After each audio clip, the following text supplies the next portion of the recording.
Hi, I am Hiawatha. I am a young Red Indian boy. I am living with my old grandmother, Nokamis in a wigwam.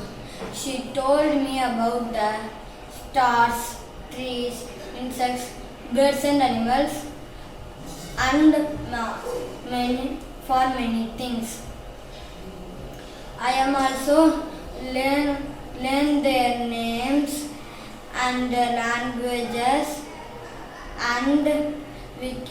and we should take care of them all. Thank you. Hi, I am Hiawatha. I am a young Red Indian boy. I am living with my old grandmother Nokomis in the wigwam.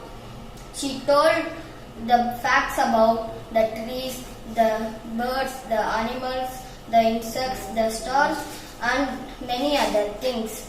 I can also talk to the birds. I also learn about their names and languages. Always we should take care and love of all the birds and animals. Thank you.